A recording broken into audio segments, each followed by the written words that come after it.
Hey everyone, and welcome to The Explainer. Have you ever just stopped and wondered how an app on your phone goes from being a spark of an idea to this thing you use every single day? Well, today we're going to pull back the curtain on the incredible journey that makes it all possible. I mean, think about it. It really can feel like magic, can it? One minute, it's just a thought. And the next, it's this polished piece of software that millions of people might be using. But you know what? It's not magic. It's actually a very structured and really fascinating process. And that process has a name, the software development lifecycle. You'll hear people call it the SDLC for short. The best way to think of it is as the official roadmap, right? It's the playbook that guides everyone, from the developers to the designers, from that first idea all the way to the finished product. It's the proven formula for getting it right. So where does a journey like this even begin? Well, it all starts right here with laying a rock-solid foundation. Because every great project, and I mean every great project, has to start with a plan. Honestly, the easiest way to wrap your head around this is to think of it like building a house.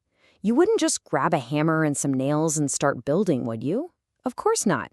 You need a blueprint first. In the world of software, that blueprint is absolutely everything. So these first two steps are all about creating that blueprint. First up is planning. This is where the team asks the big, tough questions like, what are we actually trying to achieve here? And more importantly, can we even build this thing? That's the feasibility study. Then you get to the requirements phase. This is where you work closely with the stakeholders, the future homeowners, to map out every single detail, every room, every feature, every function. Getting this wrong is like, forgetting to put a kitchen in the blueprint.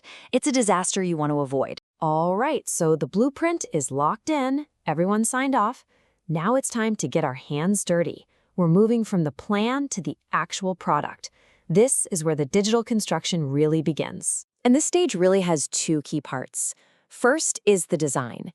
Think of this as the architect creating those super detailed technical drawings. This is the master plan that shows how every single piece of the software is going to connect and work together. And then comes implementation. This is the construction crew showing up on site. The developers start writing the actual code, building the software piece by piece, and bringing that beautiful design to life. And this really gets to the heart of it. It's not just about one person writing code in a vacuum. It's about building all these different components, all these little parts, and then skillfully integrating them so they work together as one seamless final system.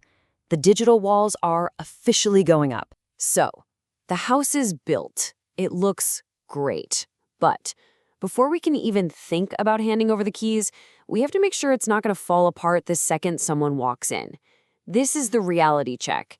This is where we put our shiny new software through some really intense inspections. Welcome to the testing gauntlet. And trust me, it's a gauntlet for a reason. This phase is absolutely critical. The team asks a ton of questions. Functionality. Does it actually do what we said it would do? Performance. Is it fast and efficient? Or does it slow to a crawl under pressure? Security? Is it safe? Are there any vulnerabilities? And maybe most importantly, does it meet all the goals we laid out in that original plan? The whole point here is to find and fix every single crack before a real user ever steps foot inside. And once it survives the gauntlet, once it passes every single one of those tests with flying colors, well, then it's the moment we've all been waiting for.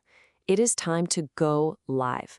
The software is stable, it's secure, and it is ready for its big debut. This brings us to deployment. And really, this is just move-in day. The software gets installed and configured on the servers. All the data from any old systems gets carefully migrated over so that nothing gets lost in the transition. And, this is key, users get trained so they know exactly how to use their new digital home. And with that, the keys are officially handed over. But wait. Just because the users have the keys doesn't mean the journey is over, not by a long shot. There's this huge misconception that once software is out in the world, the job is done. But that could not be further from the truth. In fact, a whole new phase of the journey is just getting started. Welcome to the maintenance phase. As you can see here, this is a major part of the software's life. A huge amount of time and effort is spent on things like fixing bugs that pop up, rolling out new updates with new features, and upgrading the underlying technology to keep everything modern and secure. And of course, supporting the users. Just like a real house, software needs constant care and attention to stay in great shape. So, there you have it. We have gone all the way from a simple idea to a living, breathing piece of software that needs ongoing care.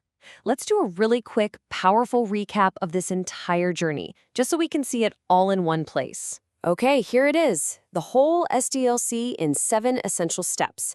You plan the vision, you define the requirements, you design the architecture, you build the actual code, you test it for every possible flaw, you deploy it to the users, and then you maintain it for the long haul.